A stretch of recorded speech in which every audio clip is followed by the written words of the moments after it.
Burping ಅಂದ್ರೆ ಮಗು ಹಾಲು ಕುಡಿದ ಕ್ಷಣ ಮಗುಗೂ ಬರ್ಪಿಂಗ್ ಮಾಡ್ಬೇಕು. ಏಕೆಂದ್ರೆ ಮಗು ಸ್ವಲ್ಪ ಹೊತ್ತು ಹೆಗಲ ಮೇಲೆ ಹಾಕೊಂಡು ಅದು ಅಪ್ರೈಟ್ ಪೊಸಿಷನ್ ಅಲ್ಲಿ ಮಗುನ ಇಟ್ಕೊಂಡು ಸ್ವಲ್ಪ ಬೆನ್ ತಟ್ಟಿದ್ರ ತೇಗು ಬರುತ್ತೆ. ಆ ತರ ತೇಗು ಬಂದ್ರೆ ಏನಾಗುತ್ತೆ, ಮಗು ಹಾಲು ಕುಡಿಯುವಾಗ ಸ್ವಲ್ಪ ಗಾಳಿ ಒಳಗಡೆ ಹೋಗುತ್ತೆ. ಆ ಗಾಳಿ ಹೊರಗಡೆ ಬಂದ್ಬಿಟ್ರೆ ಮಗುದು ಒಂಥರ ಡಿಸ್ಕಂಫರ್ಟ್ ಇರಲ್ಲ, ಗಲಾಟೆ ಮಾಡಲ್ಲ, ತುಂಬಾ ಅಳೋದು ಏನು ಇರಲ್ಲ. ಆಮೇಲೆ ನಾವು ರೀಗರ್ಜಿಟೇಷನ್ ಅಂತ ಹೇಳ್ತೀವಿ. ಹಾಲು ಕುಡಿದ ಕ್ಷಣ ಮಗು ಸ್ವಲ್ಪ ಬಾಯಿಂದ ಮೂಗಿಂದು ಸ್ವಲ್ಪ ಹಾಲು ಹೊರಗಡೆ ಬರುತ್ತೆ. ಸೊ ಇದೆಲ್ಲ ಪ್ರಿವೆಂಟ್ ಮಾಡಕ್ಕೆ ಈ ಬರ್ಪಿಂಗ್ ತುಂಬಾ ಅಗತ್ಯ.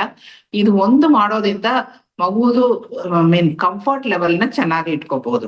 ಸೊ ಎಲ್ಲಾ ತಾಯಂದ್ರು ಪ್ರತಿ ಸಲ ಹಾಲು ಕುಡಿದ ಮೇಲೆ ಎದೆ ಹಾಲು ಮೇನ್ ಆಗಿ ನಾವು ಈ ಚಿಕ್ಕ ಮಕ್ಳಿಗೆ ಏನ್ ಹೇಳ್ತೀವಿ ಅಂದ್ರೆ ಎದೆ ಹಾಲು ಮಾತ್ರನೇ ಕೊಡ್ಬೇಕು ಅಂತ. ಎದೆ ಹಾಲು ಕುಡಿದ ಕ್ಷಣ ಹೆಗಲ ಮೇಲೆ ಹಾಕೊಂಡು ಒಂದು 10 ರಿಂದ 15 ನಿಮಿಷ ಸ್ವಲ್ಪ ಬೆನ್ ತಟ್ಟಿ ತೇಗು ಬಂದ ಮೇಲೆ ಕೆಳಗಡೆ ಮಲಸ್ಬೇಕಾಗತ್ತೆ. ಸೊ ಇದು ತುಂಬಾ ಇಂಪಾರ್ಟೆಂಟ್. ಆ ಗಾಳಿ ಹೊಟ್ಟೆ ಒಳಗಡೆ ಸೇರ್ಕೊಂಡು ಮುಂದಕ್ಕೆ ಒಂಥರ ಹೊಟ್ಟೆ ನೋವು ತರ ಮಕ್ಳಿಗೂ ತೊಂದರೆ ಕೊಡಲ್ಲ. ಅದಕ್ಕೆ ಬರ್ಪಿಂಗ್ ಮಾಡೋದು ತುಂಬಾ ಇಂಪಾರ್ಟೆಂಟ್. ಏನಾಗುತ್ತೆ ಅಂದ್ರೆ ಬರ್ತ್ಬಿಟ್ಟು ಹಂಗೆ ಮಲ್ಗ್ಬಿಟ್ರೆ ಏನಾಗುತ್ತೆ, ಸ್ವಲ್ಪ ಹೊತ್ತು ಬಿಟ್ಟು ಮಗು ಹೊಟ್ಟೆ ನೋವಿಂದ ಸ್ವಲ್ಪ ಅಳ್ಬೋದು. ಇನ್ನೊಂದು ಒಂಥರ ಕಿರಿಕಿರಿ ಮಾಡುತ್ತೆ, ಅದಕ್ಕೂ ಒಂಥರ ಹೊಟ್ಟೆ ಇದು ತುಂಬಾ ಫುಲ್ ಆದಂಗ ಒಂದು ಫೀಲಿಂಗ್ ಇರುತ್ತೆ ಆ ಗಾಳಿ ಹೊಟ್ಟೆ ಒಳಗಡೆ ಸೇರ್ಕೊಂಡಿರೋದ್ರಿಂದ. ಆ ತರ ನಾವು ಹೇಳಿದಂಗ ಸ್ಪಿಟ್ಟಿಂಗ್ ಅಂತ ಸ್ವಲ್ಪ ಮಟ್ಟಿಗೆ ಕುಡ್ದ ಹಾಲು ಸ್ವಲ್ಪ ಕೆಂಪು ತರ ಕಟ್ಕೊಂಡು ಬಾಯಿಂದ ಮೂಗಿಂದು ಹೊರಗಡೆ ಬರುತ್ತೆ. ಆ ತರ ಬರುವಾಗ ಏನಾಗುತ್ತೆ, ಅದು ಶ್ವಾಸಕೋಶ ಒಳಗಡೆ ಹೋದ್ರೆ ಮಗುಗೆ ಆಸ್ಪಿರೇಷನ್ ಅಂತ ಹೇಳ್ತೀವಿ, ಅದು ಲಂಗ್ಸ್ ಅನ್ನು ಅಫೆಕ್ಟ್ ಮಾಡುತ್ತೆ. ಅದಕ್ಕೆ ಅದು ಮರ್ಯಾದೆ ಕೊಡೋದು ತುಂಬಾ ಉತ್ತಮ. ಹಾಲು ಕುಡಿದ ಕ್ಷಣ ಇಮಿಡಿಯೇಟ್ ಆಗಿ ಮಾಡ್ಬೇಕು, ಅದು ಇಂಪಾರ್ಟೆಂಟ್. ಅದು ಕೊಡುವಾಗ ಸ್ವಲ್ಪ ಹಾಲು ಹೊರಗಡೆ ಬರುತ್ತೆ, ಅದಿಂದ ಗಾಬರಿ ಆಗೋದು ಬೇಡ. ಒಂದು ವೇಳೆ ತಾಯಿ ಬರ್ಕ್ ಮಾಡಕ್ ಆಗಲ್ಲ ಅಂದ್ರೆ ಬೇರೆ ಅವ್ರ ಜೊತೆಗೆ ಇರೋರು ಆ ತರ ಬರ್ಕ್ ಮಾಡ್ಬೋದು. ಮಗುನ ಸ್ವಲ್ಪ ಕೂತ್ಕೊಂಡಂಗೆ ಪೊಸಿಷನ್ ಅಲ್ಲಿ ಇಟ್ಕೊಂಡು ಬೆನ್ ತಟ್ಟಿದ್ರೆ ಸಾಕು. ಅದೇ ಬರ್ಪ್ ಮಾಡ್ಲಿಲ್ಲ ಅಂದ್ರೆ ಈ ಕೊಡು ಹಾಲು ಕುಡಿಯುವಾಗ ಗಾಳಿ ಒಳಗಡೆ ಸೇರ್ಕೊಂಡ್ರೆ ಆ ಗಾಳಿ ಹೊಟ್ಟೆ ಒಳಗಡೆ ಸೇರ್ಕೊಂಡು ಸಾಯಂಕಾಲ 1-2-3 ಸಲ ಹಾಲು ಕುಡಿದ ಮೇಲೆ ಸಾಯಂಕಾಲ ಹೊತ್ತಿಗೂ ಅದು ಗಾಳಿ ಹೊಟ್ಟೆ ಒಳಗಡೆ ತಿರುಗಾಡೋದ್ರಿಂದ ಇನ್ಫಂಟೈಲ್ ಕಾಲಿಕ್ ಅಂತ ಹೇಳ್ತೀವಿ. ಆ ತರ ಹೊಟ್ಟೆ ನೋವು ಬರುತ್ತೆ. ಮಗು ಏನು ಕೊಡುತ್ತೆ, ಕಿರಿಕಿರಿ ಮಾಡ್ಕೊಂಡು ತುಂಬಾ ಅಳುತ್ತೆ, ಆಮೇಲೆ ಸ್ವಲ್ಪ ಹೊತ್ತು ಸಮಾಧಾನ ಆಗುತ್ತೆ. ಸೊ ಬಿಟ್ಟು ಬಿಟ್ಟು ಈ ಅಳೋದು ಸಾಮಾನ್ಯ ಈ ಬರ್ಪ್ ಮಾಡದೇ ಇರೋದ್ರಿಂದ ಬರುವ ತೊಂದರೆ.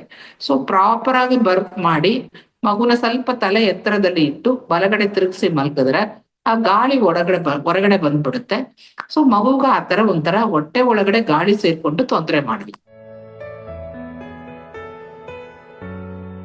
ಕೆಲವು ಮಕ್ಕಳು ಮಾಡಲ್ಲ, ಸ್ವಲ್ಪ ಹೆಗಲ ಮೇಲೆ ಹಾಕೊಂಡು 10 ನಿಮಿಷ ಆದ್ರೂ ಬರ್ಕ್ ಮಾಡಲ್ಲ. ಅದನ್ ಬಗ್ಗೆ ವರಿ ಮಾಡೋದು ಬೇಡ. ಮಗು ಒಂದು 10-15 ಮಿನಿಟ್ಸ್ 10-15 ನಿಮಿಷ ತನಕ ಈ ಒಂದ್ರ ಅಪ್ರೈಟ್ ಪೊಸಿಷನ್ ಅಲ್ಲಿ ಸ್ವಲ್ಪ ಕೂತ್ಕೊಂಡ ಅಥವಾ ಹೆಗಲ ಮೇಲೆ ಮಲ್ಕೊಂಡಷ್ಟು ಸ್ವಲ್ಪ ಸ್ಟ್ರೈಟ್ ಆಗಿ ಇದ್ರೆ ಕೆಳಗಡೆ ಮಲ್ಸೋದು ಇದ್ರೆ ಸಾಕು. ಇವನ್ ಬರ್ಕ್ ಮಾಡ್ಲಿಲ್ಲ ಅಂದ್ರೂ ತೊಂದರೆ ಆಗಲ್ಲ. ಅದೇ ಈಗ ನೀವು ಹಾಲು ಕುಡಿದ ಕ್ಷಣ ಮಗುನ ಹೆಗಲ ಮೇಲೆ ಹಾಕೊಂಡು ತಟ್ಟೋದು ಅಥವಾ ಕೂತ್ಕೊಂಡ ಪೊಸಿಷನ್ ಅಲ್ಲಿ ಇದ್ಕೊಂಡು ಬೆನ್ ತಟ್ಟೋದು, ಮಗು ತೇಗು ಬರಲ್ಲ. ಅವಾಗ ಏನ್ ಹೇಳ್ತಾರೆ, ತೇಗು ಬರಲ್ಲ, ಬರ್ಪ್ ಆಗಲ್ಲ ಮಗು ಅಂತ ಅನ್ಕೊಳ್ತಾರೆ.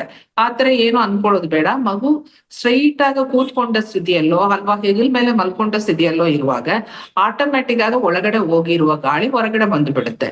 ಹಂಗಾಗಿ ಆ ತೇಗು ಬರುವ ಶಬ್ದ ಬಂದಿಲ್ಲ ಅಂದ್ರೂ ಮಗುಗ ಆ ಗಾಳಿ ಹೊರಗಡೆ ಬಂದಿರುವಂತ ಸಮಾಧಾನ ಆಗುತ್ತೆ. 10-15 ನಿಮಿಷ ತನಕ ಮಗು ಹೆಗಲ ಮೇಲೆ ಇರಬೇಕು. ಸಾಮಾನ್ಯ ಕೆಲವ್ರು ಏನ್ ಮಾಡ್ತಾರೆ, 1-2 ನಿಮಿಷ ಅಷ್ಟೇ ಇಟ್ಕೊಳ್ತಾರೆ, ಸ್ವಲ್ಪ ಮಗು ತೇಗು ಬಂದ ಕ್ಷಣ ಕೆಳಗಡೆ ಮಲಸ್ಬಿಡ್ತಾರೆ. ತೇಗು ಬಂದ್ರೂ ಬರದಿದ್ರೂ 10-15 ನಿಮಿಷ ಒಂದ್ ಸಲ ಹಾಲು ಕುಡ್ದಾಗಲೂ ಮಾಡ್ಬೇಕು. ನೈಟು ಡೇ ಟೈಮ್ ಅಂತ ಇಲ್ಲ. ಅದೇ ತಾಯಿ ಸ್ವಲ್ಪ ಸುಸ್ತಾಗಿದ್ರೆ ತಾಯಿಗೆ ಬದಲು ಬೇರೆಯವರು ಮಾಡ್ಬೋದು. ಅದೇ ತಾಯಿ ಹಾಲು ಕುಡಿಯುವಾಗ ಏನಾಗುತ್ತೆ ಅಂದ್ರೆ ಮಗು ಬಾಯಿ ಎದೆ ಜೊತೆಗೆ ಸರಿಯಾದ ಪ್ರಮಾಣದಲ್ಲಿ ಅಂಟ್ಕೊಂಡಿರುತ್ತೆ. ಅದನ್ನ ನಾವು ಪೊಸಿಷನಿಂಗ್ ಅಂತ ಹೇಳ್ತೀವಿ. ಹಂಗಾಗಿ ಮಗು ಚೀಪುವಾಗ ಗಾಳಿ ಒಳಗಡೆ ಹೋಗುವ ಪ್ರಮಾಣ ತುಂಬಾ ಕಡಿಮೆ ಇರುತ್ತೆ. ಆದ್ರೆ ನೀವು ಬಾಟ್ಲಲ್ಲಿ ಹಾಲು ಕೊಡುವಾಗ ಏನಾಗುತ್ತೆ, ಬಾಟ್ಲನ್ನ ಸ್ವಲ್ಪ ಟಿಲ್ಟಿಂಗ್ ಆಗಿ ಇಟ್ಕೊಂಡಿರುವಾಗ ಬಾಟ್ಲ್ ಒಳಗಡೆ ಇರುವ ಗಾಳಿ ಮಗು ಹೊಟ್ಟೆ ಒಳಗಡೆ ಹೋಗುತ್ತೆ. ಸೊ ಒಳಗಡೆ ಮಗು ಹೊಟ್ಟೆ ಒಳಗಡೆ ಹೋಗುವ ಗಾಳಿಯ ಪ್ರಮಾಣ ಜಾಸ್ತಿ ಇರುತ್ತೆ ಬಾಟಲ್ ಹಾಲು ಕುಡಿಯೋ ಮಕ್ಕಳಿಗೆ. ಸೊ 2 ಮಕ್ಕಳಿಗೂ ಬರ್ಪಿಂಗ್ ಅಗತ್ಯ. It more important for the bottle feeding babies. ಹೌದು, ಸಾಮಾನ್ಯ. ಸ್ವಲ್ಪ ಬರ್ಕ್ ಮಾಡುವಾಗ ಕಡಿಮೆ ಪ್ರಮಾಣದಲ್ಲಿ, ಅದರ ಪೂರ್ತಿ ಕುಡ್ದ ಹಾಲು ಪೂರ್ತಿ ಹೊರಗಡೆ ಬರಲ್ಲ. ಹೊಟ್ಟೆ ಒಳಗಡೆ ಹೋಗಿರುವ ಹಾಲು ಸ್ವಲ್ಪ ಹೆಪ್ಪಾಗ್ಬಿಡುತ್ತೆ. ಅದಿಂದ ಸ್ವಲ್ಪ ಪ್ರಮಾಣದಲ್ಲಿ ಹಾಲು ಹೊರಗಡೆ ಬರುತ್ತೆ. ಅದು ಮೂಗಿಂದು ಸ್ವಲ್ಪ ಬಾಯಿಂದ ಬರುತ್ತೆ. ಮಗು ಅಪ್ರೈಟ್ ಪೊಸಿಷನ್, ಅದು ಸ್ಟ್ರೈಟ್ ಪೊಸಿಷನ್ ಅಲ್ಲಿ ಇರೋದ್ರಿಂದ ಅದು ಶ್ವಾಸಕೋಶ ಒಳಗಡೆ ಹೋಗುವ ಪ್ರಮಾಣ ತುಂಬಾ ಕಡಿಮೆ. ಸೊ ಹಂಗಾಗಿ ತೊಂದರೆ ಏನು ಬರಲ್ಲ.